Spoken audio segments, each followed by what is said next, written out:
All right. Welcome to Fridays with Tab and Chance. I am Tabitha Brown, and this is my husband. I'm Chance, what's up? Bring the beat in. Fridays, Fridays with Tab and Chance. Ba-dum-bum-bum. Fridays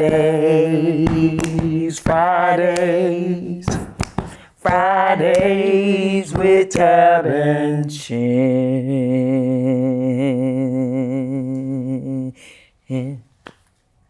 All right. Why you didn't? I just wanted to make sure I was hearing you right. You trying to be in my lane again. You trying to do bass and What? you didn't hear yourself? Baby. You even tried to get. I don't know what this was. Babe, I always am right there. No, you supposed to stay in your lane. Okay, do it again. No, it's too late. Because what is up here? What is up? I've never been up there. What are you? Where I'm were an you? alto. Was that alto? Is this Yeah. Yeah, second alto. You know what a second alto is close to a tenor. Thank you. Thank you, Lo. Was that second alto? It was. That right there where she was at was a second alto. That's not an attempt at bass. Thank you. That wasn't. No, I didn't say it was bass. I said an attempt. It was not an attempt at bass. Bass is this. That's what you was doing. No, I was not. No, I was not. First of all, you're not even a bass. You was right here. Who ain't a bass? You're not a bass. I'm very white over here. Babe, you are barely I'm a Fessor second on tenor. 5 heartbeats. What are you talking You are about? a tenor at best. Man, I don't care what y'all talking about. You don't even remember you don't even know what you are. I don't care what y'all talking about. You didn't even take Glee Club serious. You was only in there trying to look at me. I ain't take it serious because Glee Club wasn't serious. Yes, it was. That's we in how there I know that I'm a second alto. I'm gonna tell you why it wasn't serious. We're in there because they let you in there. No, because you ain't do nothing but sing a bunch of Christmas songs. They ain't had no Temptations up in there. We did. They ain't never had no. They ain't never. You didn't do the version of Silent Night. Did we not? You got kicked out of Glee Club. I didn't want to be kicked out of Glee Club. I tried to get kicked out of Glee Club because it was corny. Huh? All that corny music. No, you was corny. Hey, oh, nobody want to see all that, man. No. Won't they put some rhythm in there, some R&B in there, so them kids can stay. Right now. Them kids can stay inspired. You don't have no glee in your life. I didn't want no glee. Because that's how you're singing. That's why you are right now doing beats on the pillow. Me, touring around the world. You right here on the couch with your pillow. Me turning down offers to sing. Yes. To sing. Yes. Man, if them people only because you don't even know how to do do, re, mi, fa, sol, la, ti, do. No, nobody want to hear that. Didn't nobody want to hear that back then. Them kids thought we thought we was getting in there. Me and Tarnell thought we was getting in there. The men. And we was getting ready to change the culture at Moorhead. Like, hey, listen, y'all need to sing some Shy. Can we do some Shy? You, Britton Cherry. Yes, sir. We thought we was gonna do some Shy. And Walter thought. Y'all was a quartet. Trying to come into the Glee Club. Boys to Men. We was trying to get a little Boys to Men in there. What was his name? What was the teacher's name? Mr. Best. Mr. Best. You don't even remember. Mr. Best was lame. All my Eden, North Carolina, Moorhead alumni. He didn't want to let nobody live. Glee Club. It ain't like we was trying to do a little Jodeci. It ain't like we was trying to do. We was trying to do a little. Y'all were trying to do Shy, Silk. No, we weren't trying to do Silk. We knew that was too. Y'all was trying to do. We was just trying to introduce a little bit of Boys to Men and a little bit of Shy. Didn't Mr. Best tell y'all not to get on that piano? Whenever he went in there, what y'all do? Walter would get on it. Walter get on the piano, and y'all trying to have it take over speed. And we had it. We been there going. And then Mr. Best coming there on his worst. I don't even know why he hit that. Mr. Best was great. Mr. Best didn't have no. He was closed-minded. He was closed-minded. No, he was. And he was militant. He was scary. Because you was in there. He had to be. He wasn't militant to us, only to the people who were unruly. He could have let us have a song. But he did. We got to come in there and sing all that. Do you not remember the graduation we did? Y'all did End of the Road. No, I got kicked out. I couldn't be a part of it by that time. Oh. He waited though, so I was a part of the movement. I took one for the team. I feel like this is a great The topic has just changed. The topic is knowing when to lead and when to follow. Okay? Some people are born leaders. I was pushing the gas. Right here. I wasn't trying to follow him. And they don't know. Trying to progress. Everybody standing still. You see how y'all got to sing the end of the road while I had to watch from the crowd. You were not even in there for years. I know, but I played a role in why he changed. Mr. Best knew what was best after me. To get you out of there. Chance, let me tell y'all, Chance, his leadership it started very early in his childhood, okay? Head Start. My mama told me. How do you get kicked out of Head Start? What you do? That was not my fault. What you do? I feel like you're trying to What did you do in Head Start? And to make your mama have to leave her job and come up here and sit in the classroom every day. She had to come. What did you do? My mom told me. What did you do? Not my mama told me. What did you do, babe?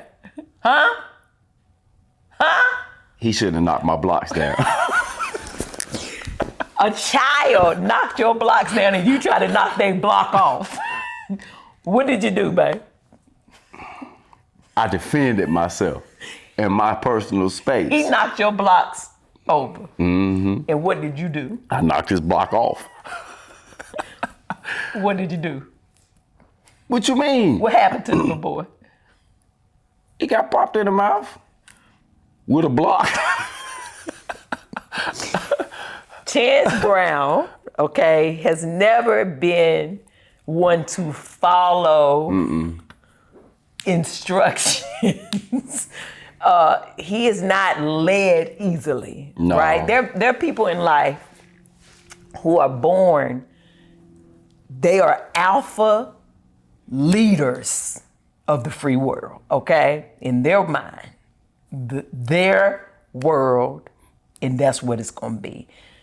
Mr. Brown here, what grade? 8th grade is when you got to be in Glee Club? What grade? No, Ninth grade? I had to try out in 8th grade. So did you come for the 9th grade? Yeah. See, I was in there all. No, hold on. I did 7th grade, 8th grade. I did all the way through. I think was I in it in the 8th grade? I can't remember. I feel like 8th grade is when you. I started in 8th grade. Or maybe no. Because you remember you had to try out. I remember I had to try out. I only had to try out once because. I had to try. He make you do he had you follow the keys. Do you remember the do re mi fa sol la ti? No, I don't remember. You do, a deer, a female deer, re. See, that's stupid. That ain't got nothing to do with music. Me, a name I and you over here singing myself. Far, a long, long way to tricked run. y'all. Temptations didn't do none of this. Did none of our music greats do this. Michael Jackson ain't did none of this. Ain't none of them did none of this. Ain't nobody did none of this. I drink with jam and bread that will bring us back to do. He didn't make me do that in the do re mi fa sol la ti do so do. Nah, that ain't. It's because I'm sitting down and it's messing with my diaphragm. That's why you confuse my alto with bass. No, this is why I confused it with bass. You was doing. No, I was not. You sound like my daddy. That's what you was doing. But why you trying to sound like my daddy? I'm not. That's what you was doing. My daddy is a tenor. My dad is a second tenor. Anywho, let's talk about. Because I honestly want to know. I know I'm a natural leader as well, but I also, I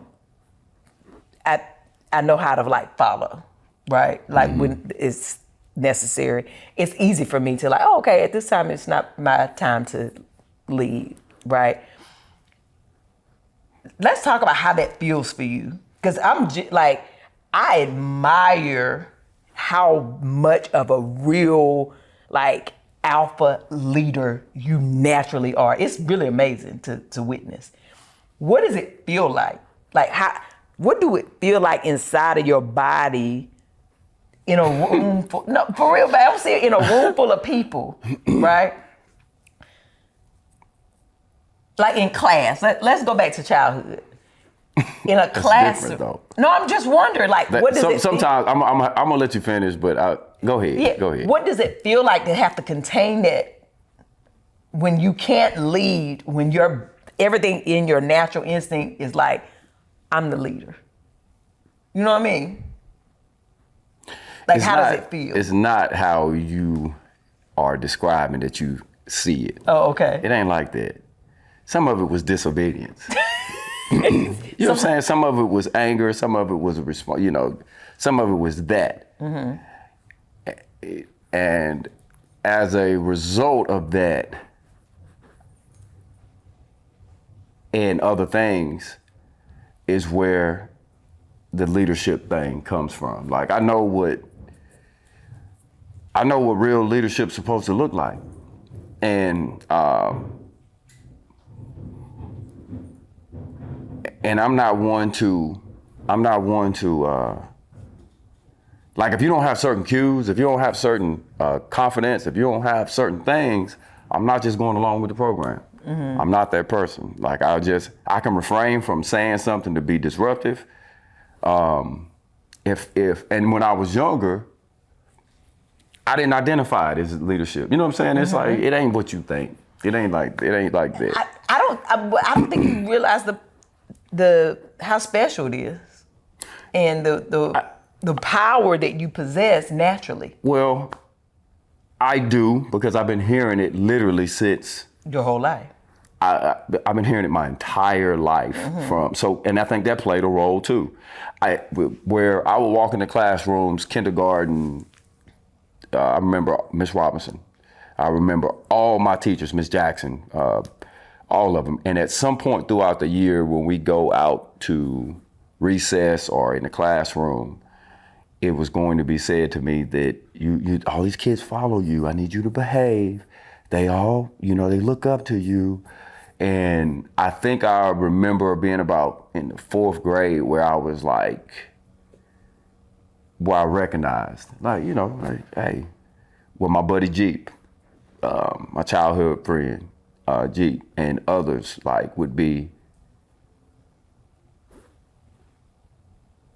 would appear to be like scared or apprehensive about somebody in the neighborhood or something going on, or somebody teasing them, or something like that, and where I just wouldn't afraid.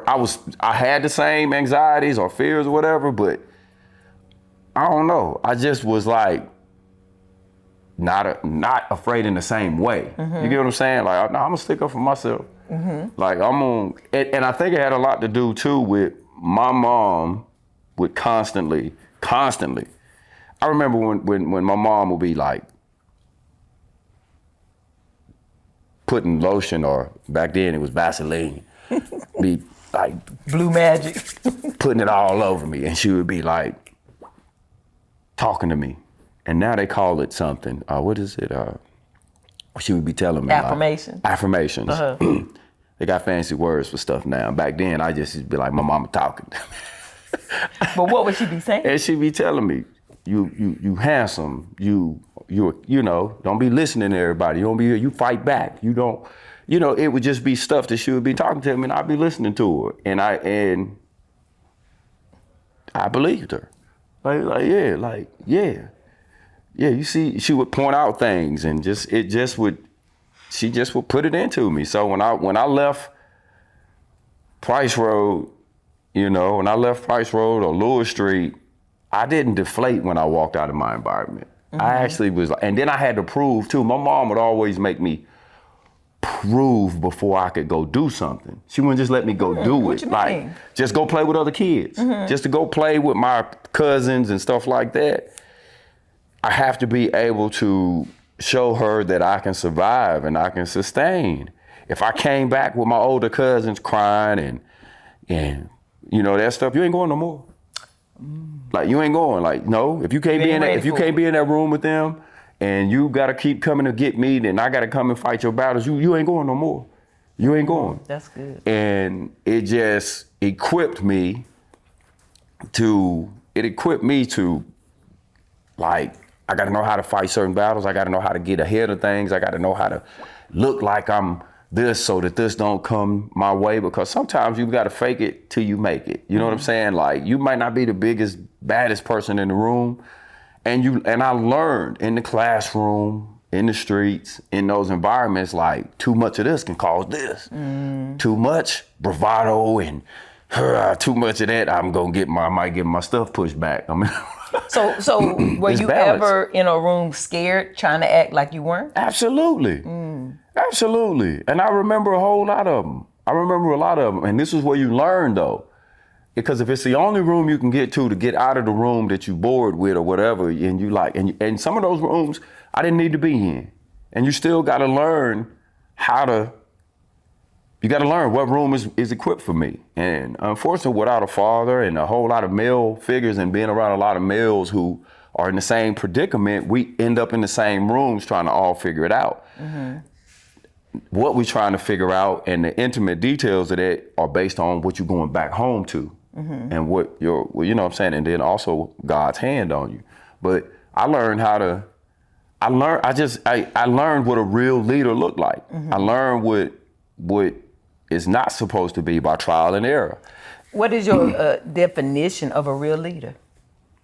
Like, when you say you learn what they supposed to look like, what is a leader supposed to look like, in your opinion?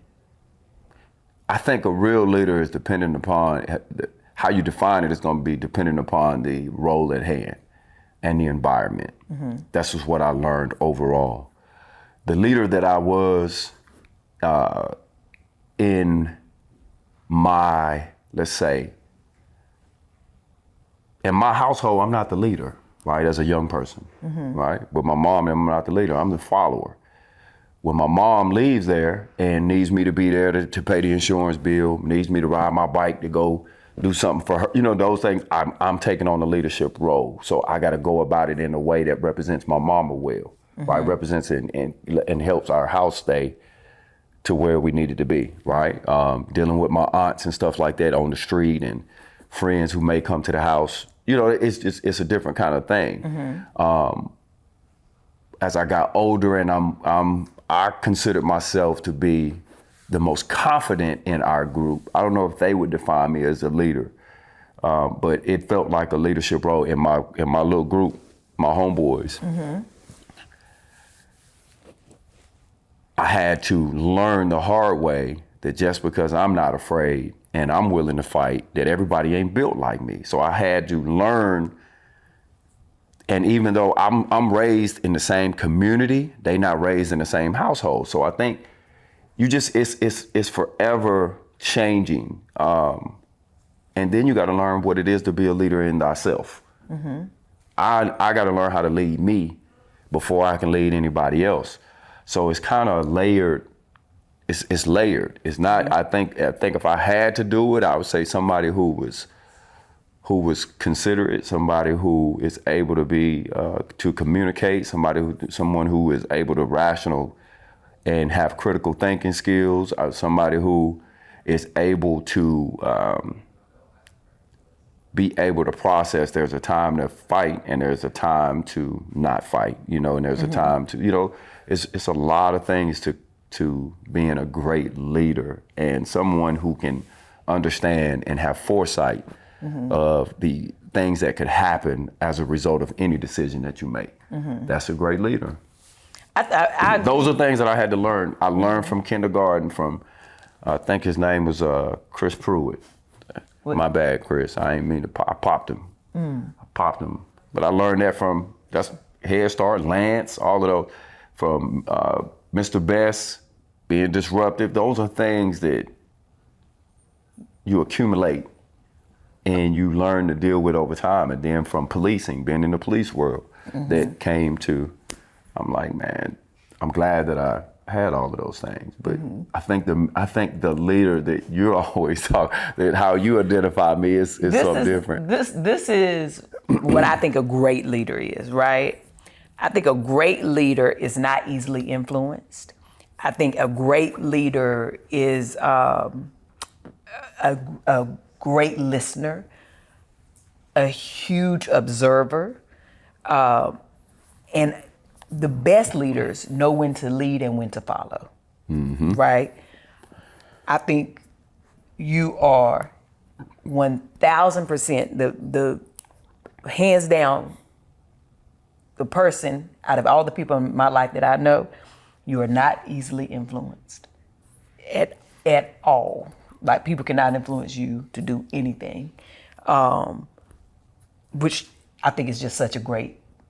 It's so admirable in a world where most people are influenced, especially in today's world. You know, they change based on what the thing is happening in the world. Mm-hmm. You're probably one of the most observant people that I know, right? You be seeing stuff that ain't nobody paying no attention to. You be making me I don't even want to look at Tiff right now, because you be like, Tab don't be paying attention. Tab be like, like in her own little world. And meanwhile, it's 10 people over here that's looking at over here. You know what I'm saying? So you know that is it's a training too. And it comes at the hands of a man. Specifically, but not all men are like you though, babe. That's what I'm saying. Well, I agree, but I'm just saying, like, a lot of that ain't. I want you to think that a lot of that comes from scars. You know what I'm saying? So okay, let me finish. And I'm glad you said that. Yeah. Some people carry a lot of scars. Yeah. And it has caused them not to see anymore. It has caused them to be meek and follow. Your scars that you carry intensified your leadership. Do you understand that? Mm-hmm. Like, it didn't make you small. It made you bigger. It also, there are days, and I know we've said this, you ain't got to say nothing. Just your presence and your energy can be scary. Like, it make people like, oh, he ain't the one to play with, not the one or the two. You understand? Like, people who don't know you, they can literally sometime on the outside just assume that you're mean, that you like, hey, that dude right there, like, I don't trust, like, man, that dude look crazy, right? Just because of your energy and you got a resting face, right? But then when people get to know you, like, man, Chance funny. Like, no, this dude, he got a lot to offer. Like, when he be saying stuff, it's because I don't think you understand, like, your energy is strong. Like, if people believe in reincarnations and other lives, I truly believe in another life, you ruled nations. Like, you was like a king that sat on the throne. Because that's the type of energy that you carry. Like, I appreciate that. You know what I'm saying? I actually I like that. I like that. It's definitely who you are, right?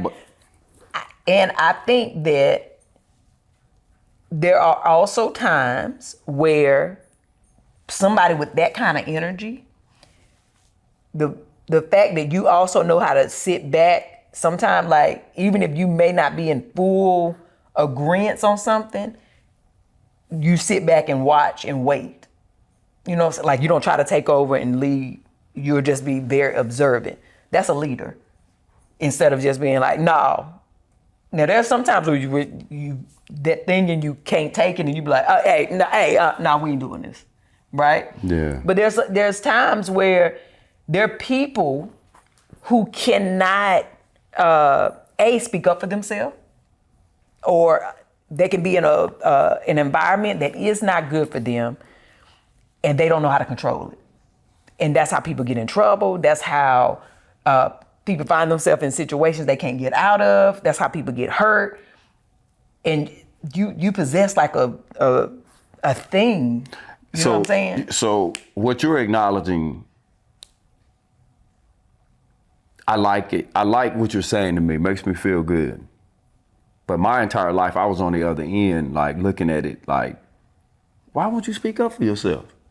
Like, why won't you? That's the point like, I'm making. You get what I'm saying? Like, I don't know. I think that's just something. It's a natural thing to you. It is I agree. Mm-hmm. It is natural, but a lot of it too comes from lived experience to where you like, that's not gonna happen to me again, right? And you learn that actions have consequences.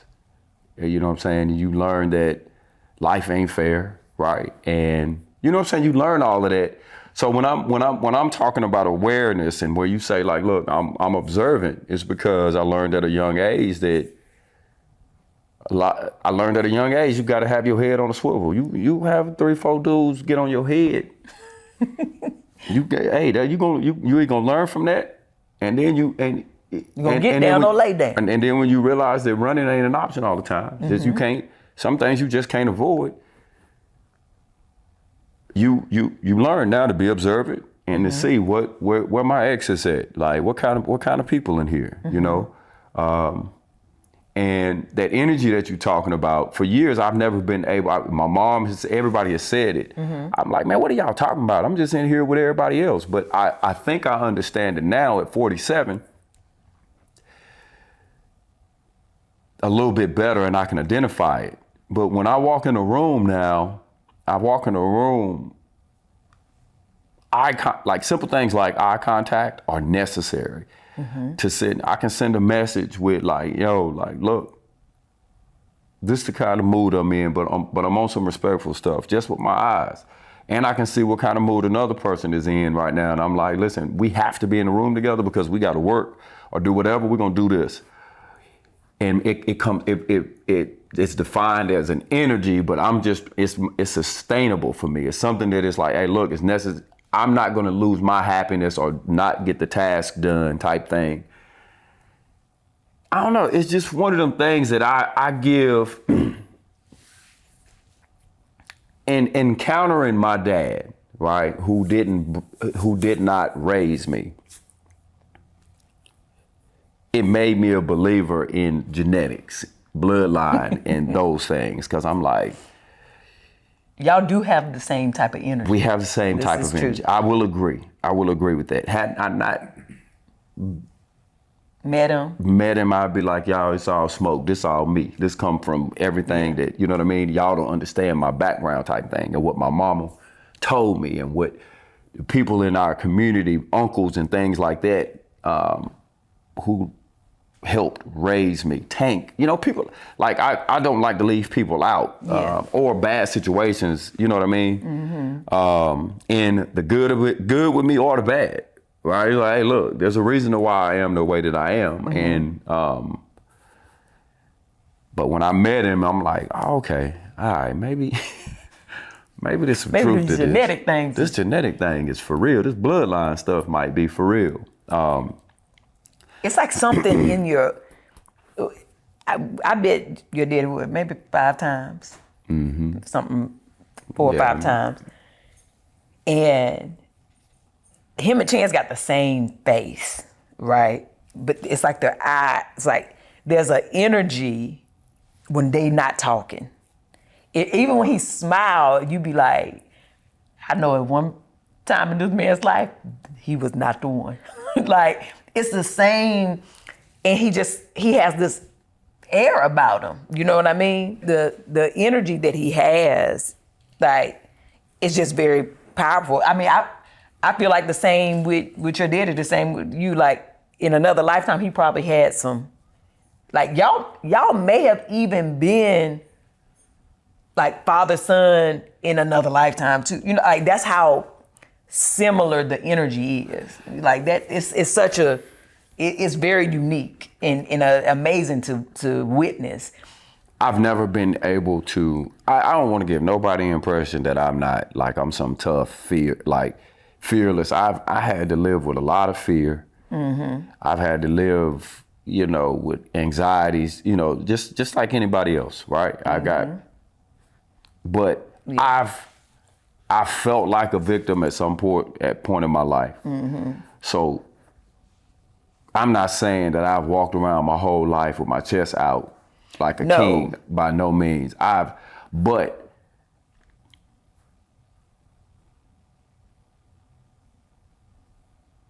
I've always found I've always been able to find my confidence and find my way back, I think, quicker than the people in my circle, right? And I've always had a thing burning in me to protect the people who are around me and to, you know, just try not to lose your happiness. Like, I remember being a young kid and just being like, they won't let us play. No, we're gonna play. We're gonna figure out a way that we're gonna get to play. I was that guy, like with Brandon, Jeep, my cousin Elwood, like Tarnell. Oh no, they won't let us play. They throwing the football. Throwing the football. We're gonna get us a football. Yeah. We're gonna go get us a football and we're gonna go to Douglas and we're gonna get to play. Yeah. Like that's just how my brain worked. And then I would watch. I would go and just like watch like the older kids and be like my older cousins and where the line was of why they didn't want to. And then I'm gonna go work on that. Like, I'm just gonna work on that. I'm gonna work on that and then they would race in the front on Lewis Street. I remember they would race. Grand, Haywood, like foot races. Like foot races. Gerald Adams, they would be on Lewis Street and they would race. They would be out there racing. I remember from Mailbox at 1307 up past Haywood and them, and they would just race. And me and Darren were the babies on the street. They wouldn't even let us race. Cause y'all was They young wouldn't let us race. They wouldn't even let us get in the race. And I just would sit on the porch and I would watch. And like, Darren, let's go race. We know they coming out here tonight. They be playing their music and stuff, and at some point the race gonna come up. And I would give Darren steps. I'd be like, hey, you go like up there. And this was me training. Yeah. And I didn't even know it. And I'm like, and then once I start like really getting past them and all, I was like, I ain't gonna ask. I'm just gonna get in the race. I'm just gonna get in the race. I'm just gonna get in. Hold on. I ain't gonna ask. That's a word. I ain't gonna ask. I'm just gonna get in the race. This is leader in thyself. Yeah. I'm gonna lead myself. Like, I'm all right, I'm gonna get in the race and I'm gonna show y'all. Yeah. I'm gonna show y'all I can get in the race.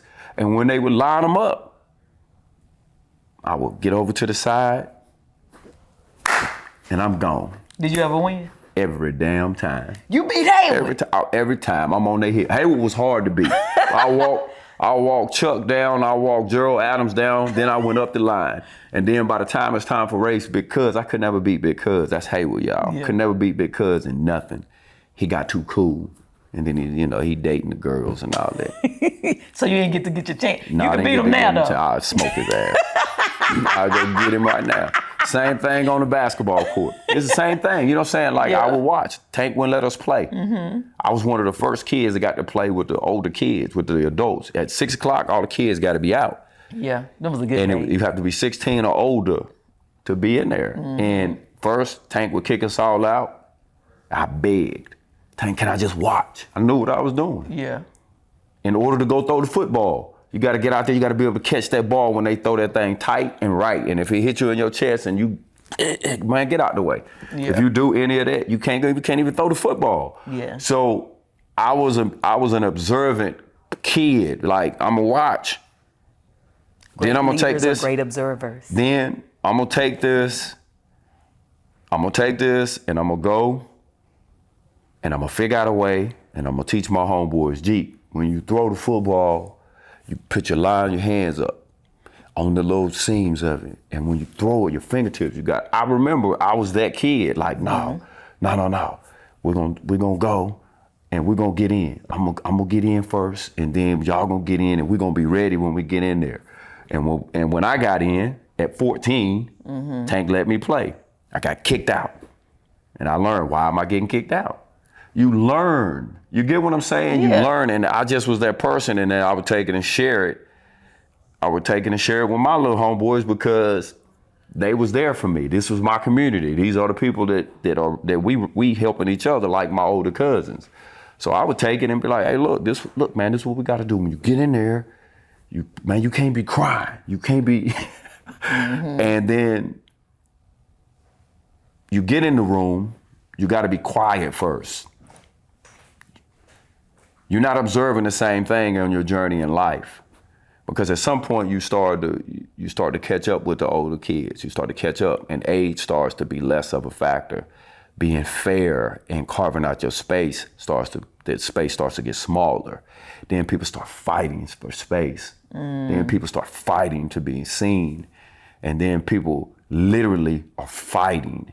So now you're using your observation skills for something else as survival skills. They turn into other skills. Then you start picking up, you start to learn now in this survival skill, this don't work in this room. Sometimes you just outmanned.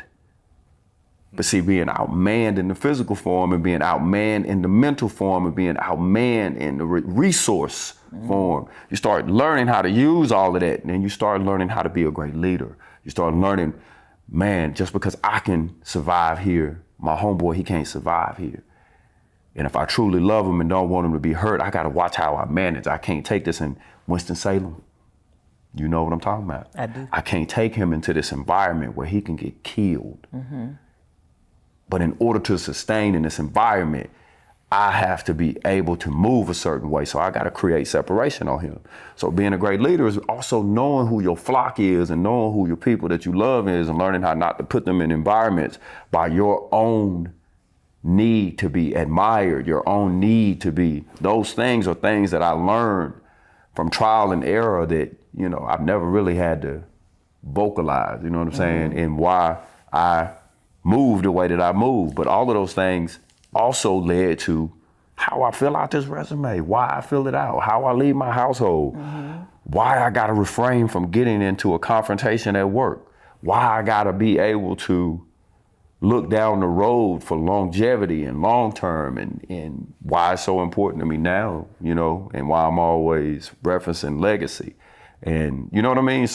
But this is what you just literally said everything that I was saying with you thinking, okay, a lot of this come from lived experience. A lot of this is, you know, comes being a man. But what you just said, it proves my point is all your friends, like y'all lived the same childhood, right, together.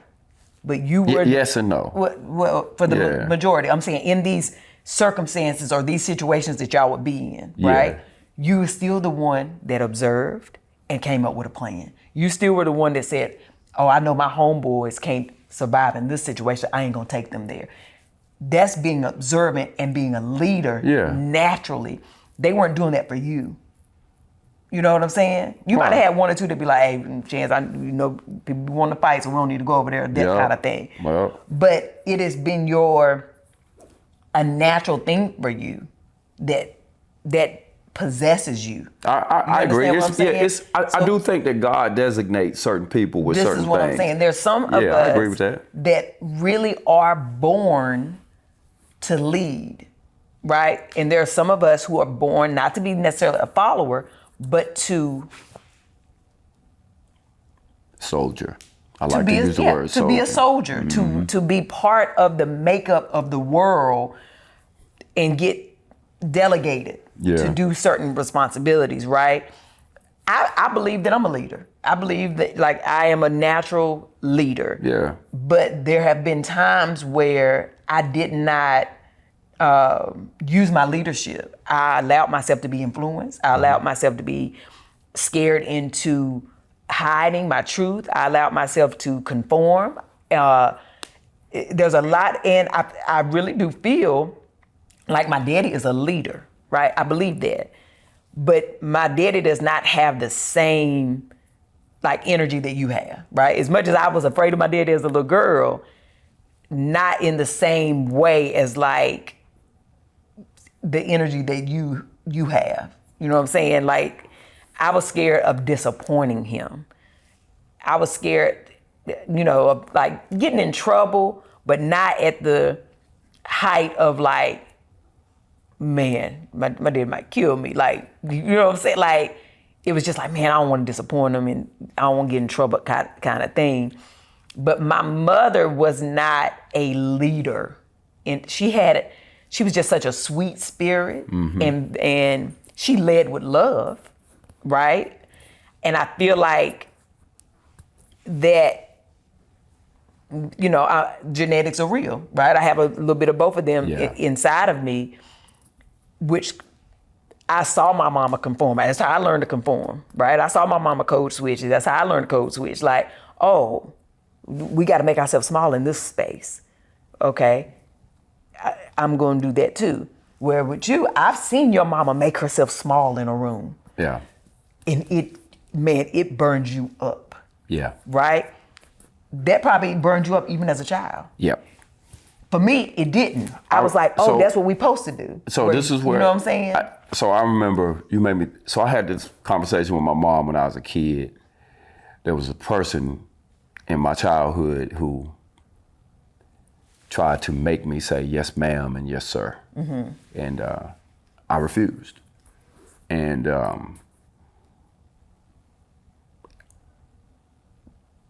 she told my mom, and I respected her a lot, and I was just like, I said yes, and I said no. I don't like having to say yes, ma'am, and yes, sir, and no, sir. And my mom was always the type of person that she would ask me, like, why you don't want to say it? And it's okay. Tell me why you don't want to say it. And I remember I told her, I said, Mom, it makes me feel bad. And she turned and looked at her and said, he ain't gonna say it. You just can't say, huh? You can't say what? You can't say whatever. She said, say yes, say no, and that should be enough. Later in life, a couple of years later, a friend of mine, Frenzola, may she rest in peace, he grew up saying yes, ma'am, no, sir, all of that in front of me. And he was my best friend. I used to walk to his house every day. I love you, G. And my mom came to pick me up. And Frenzola said something to me, and I said, yes, ma'am. And as soon as I got in the car, my mom said, why you say yes, ma'am to her? I said, I like Miss Frenzola, Ma. And she said, what you mean you like her? And I had been a little older. I was like, Ma, she's like the nicest woman I ever met. Like and we had a conversation in the car, and she was, what we identified is, you're living it and you've earned it. And I was a kid who recognized that early, like, you earn titles and respect. You earn them, and whoever was doing it in the beginning, I don't see you like that. I don't see you in that same light, but I still have to be respectful in how I respond. And when I used to hear my mom answer the phone for bill collectors and all, and I would hear her voice change, I would always challenge it. I was like, Mom, why you talking like that? Like, why you talking why you talking like that? And she would laugh, and we would have a conversation about it. But it always was disturbing. And as I got older, I started to understand code switching and it being a survival thing outside of the community. But in my adult life, in success, and one of my biggest goals in all of the things that I learned in this journey with protecting people, and I learned it at an early age. Most men like me, their biggest goal is to protect their mother. Is to give your mom comfort the same way that she gave me when she didn't make me do that, right? So when I get upset these days, if I see my mom making herself small, it's because I'm still trying to figure out, like, Mom, what do I have to do for you to, you don't have to do that for no more. Like, nah. Yeah. I took too much shit. Like, we here now. I practice real discipline. I did what I'm supposed to do. You know what I'm saying? I did it, and I made some mistakes, but you don't have to do that no more. Like, you as loud as you want to be, as free as you want to be, as much as you want to be. Within reason, Zane. You know, I'm too racist, within reason. But Don't do your mama like that. But that's why. That's why you see my frustration. No man want to see his loved ones. And at this stage of my life, I've seen what real damage it can do. And I've seen on the other side where it's like, I knew I was right. I knew I was right. I knew I was right. I knew I was right. You don't have to do that, Tab. I feel like I just felt like I you knew just I took was a right. jab at me. I'm just telling you, it's the real answer where it's like, Yeah. I knew I was right. But at the same time, two things can be true. It was a time and a place where it was needed. In order for us to get some leniency on them bills, for my mama to get that, you know what I'm saying? Yeah. I understand it, but my frustration is still there, and I don't ever want my kids to ever feel like it. I don't ever want you to ever feel like you can't be yourself. So. Yeah. Well, very good. Y'all see how I caught astray? It's okay though, cause you was right, man. I knew I was right. You and Choice was right. I knew. For those of y'all who may or may not know, I mean, it's a very public story that I've told my whole last 8-9 years of this part of my journey. I used to code switch all the time. I used to cover my accent, all the things. But when I used to do like my auditions, Choice, even as a little girl, was my reader. She would help me study my lines. Chance would help me study my lines. And when we would have to like video, my auditions or, I'm doing my lines, Chance and Choice both would be like, but why you gotta change your voice? What? Choice would be like, Mommy, why you talking like that? And I'd be like, well, this how I gotta talk for the people to like me out in the world. And Chance would be like, that's stupid, man. See, that's why I don't like Hollywood. Like, man, that's fake. Like, you need to just be you. And I used to be like, babe, they don't want that out here. I got to be with, what I see on TV with the black women. That's how, used to wear my hair straight, be one way. So when Chance be like, I was right, he was right. You was. But that's what he talking about. So. Yes, leaf blower. How they gonna see us if we don't let them see us? This is true. How they gonna hear us if we don't let them hear us? You 100% correct. And which of course has now been like, I have been an advocate for freedom over code switching. And as it pertains to this leadership thing, that has been something that has been unsettling to me for as far back as I can remember. It's been unsettling for me. As a little kid, it's like, and we was joking about it with Mr. Best, but really, the leader in me, the little boy who was, you can call it leadership, you can call it defiance. I didn't know how to articulate it back then, but I just was like, I want us to be seen. Yeah. I want us to be heard. I want to be like, nah. And if it need to be. This is the God honest truth. Like, we love our hometown where we from, born and raised, but it was majority white, right? In our school, in our glee club. So what you're saying is you wanted to like do something that represented us. Yes, and if it calls for somebody being the leader, and even if that leader is gonna get kicked out, even if that leader is gonna be beat up. Yeah. You just didn't know how to articulate it back then because you're young.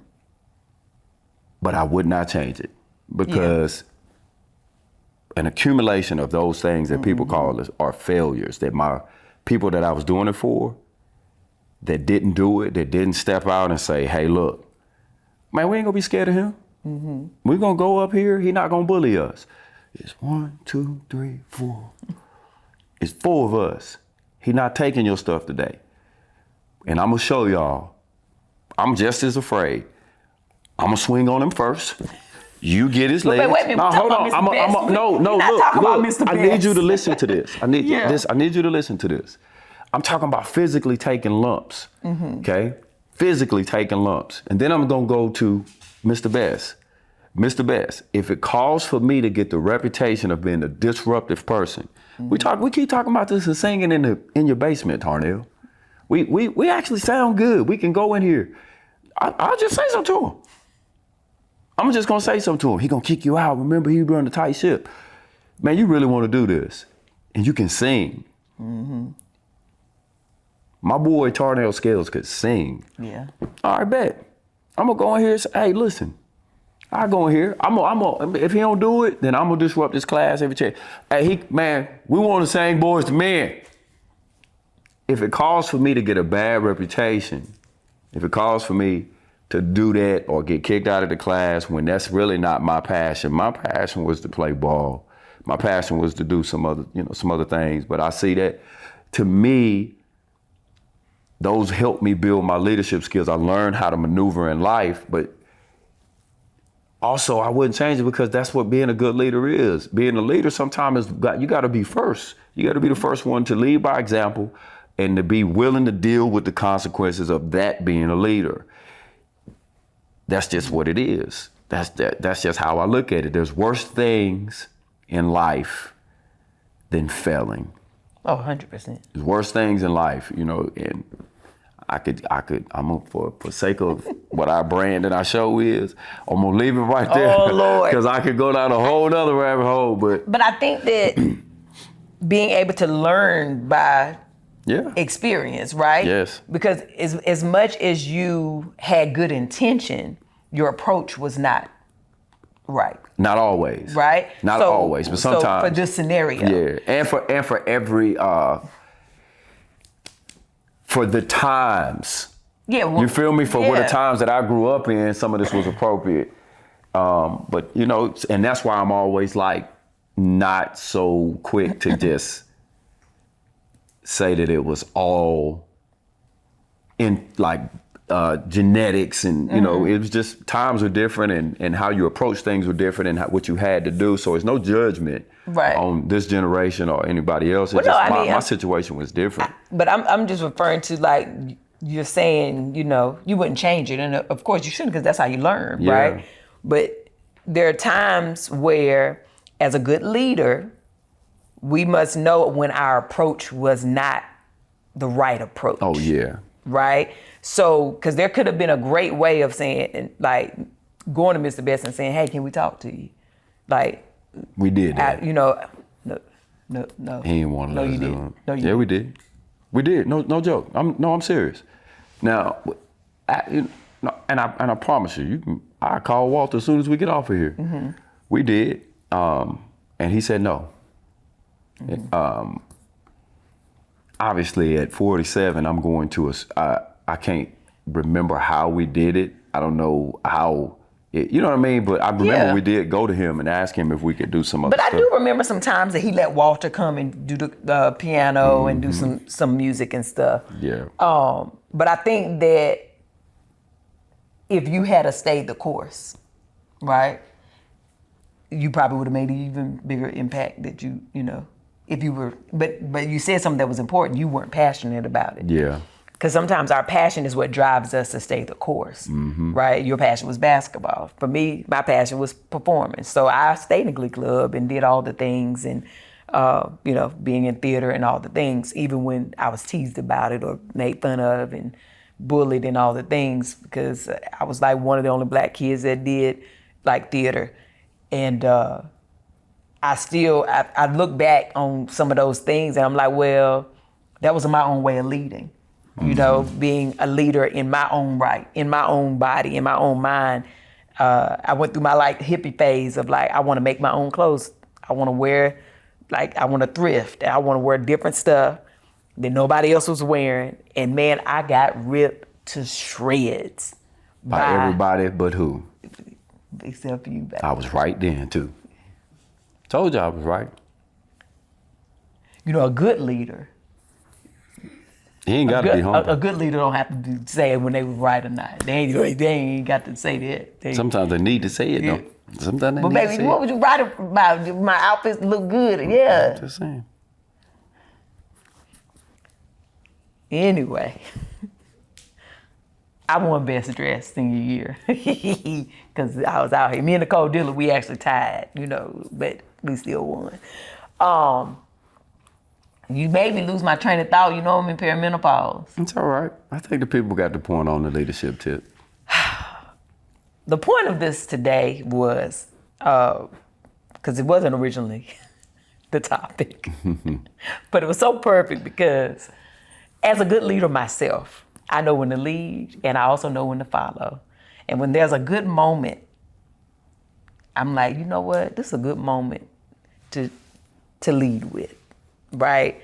And my husband, as y'all have heard today, naturally is a great leader. I've learned to be a great leader. I feel like I naturally have great leadership within me, but I've learned to be a great leader, right? With running business, being a great leader, in my home, as a mother, as a wife, knowing when to follow my husband and when to also lead him and vice versa. I think that's a thing too in marriages. Sometimes people think the husband is the only one that can lead. And I think the husband is like head of household, but there's time where his strength is not in a certain category and my strength is there and I gotta lead.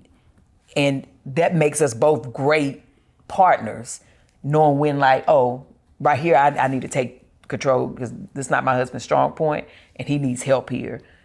And vice versa, I need my husband, I need to make sure I'm following him in this moment. There's no formula or recipe or blueprint is the word I guess I'm trying to say, but when it comes to it, you gotta know and be okay with this ain't my time to lead right now. Mm-hmm. This is my time to either be, submissive or to follow, to learn, to understand, and not feel no way about it, right? Like for 15 years, my husband was like the leader in our finances. Like it was, okay, he made the most money, but I led in paying the bills. He'd be like, okay, what we need. And I would put all the bills and know what needed to be paid. That made us great partners, right? Then the time came where, okay, now I make the most money. It's still our money, right? And so it's certain things that we now know okay. Money too. Oh, my bad. Go ahead, baby. But I was right. Go ahead. Baby, go ahead. You was cooking.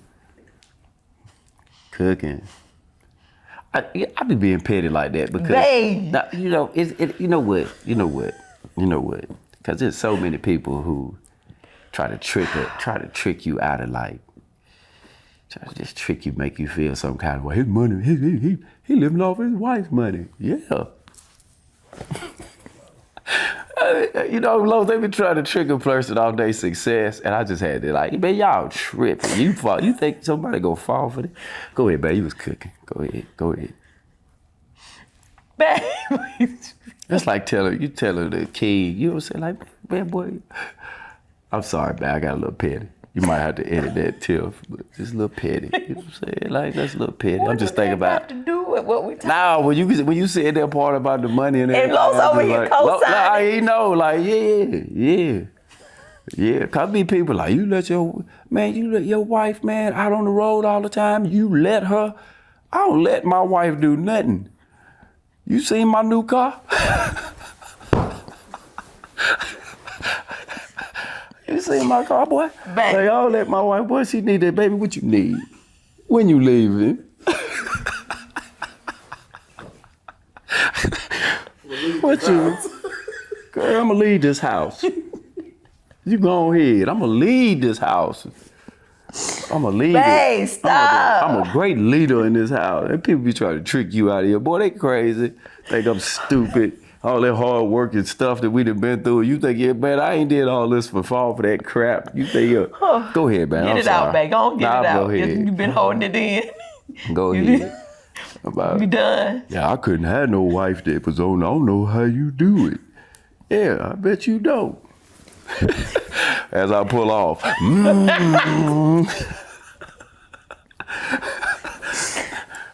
This is what I have to be living with right here, y'all. See, the people don't know. Try to tell you. Just go back to when people be like, man, he look mean, man, he look scary. Chance is a full comedian. Y'all just do not know.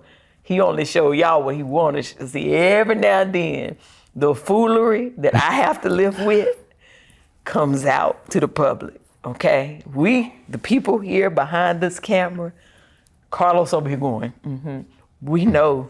Bro, no, though. He know what I'm talking about. He was in the grits with me. He know. That's what I'm saying. People be tripping, boy.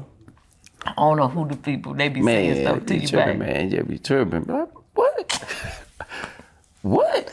Man. I mean, anywho, we hope that this episode they got something, brother. Was great. Leading, following. Some of us are natural leaders. Some of us have to learn to be leaders. Some of us have to be soldiers who follow and who are delegated. All of it plays a role in this world in keeping the world going around, right? Everybody can't be the king and the queen, right? Everybody can't be the leader out in the world, but within yourself, I hope you lead yourself properly.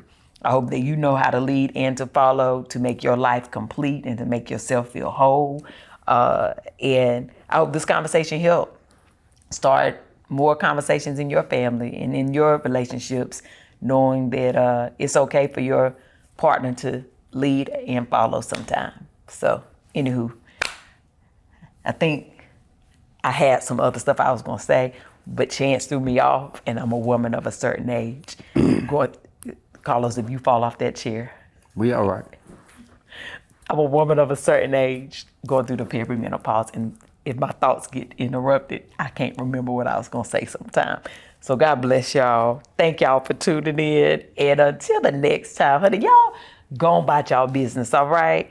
And have the most amazing day. But even if you can't have a good one, don't you dare go messing up nobody else's. We'll see y'all next time. All right? Very good. You good? I'm good. Peace out.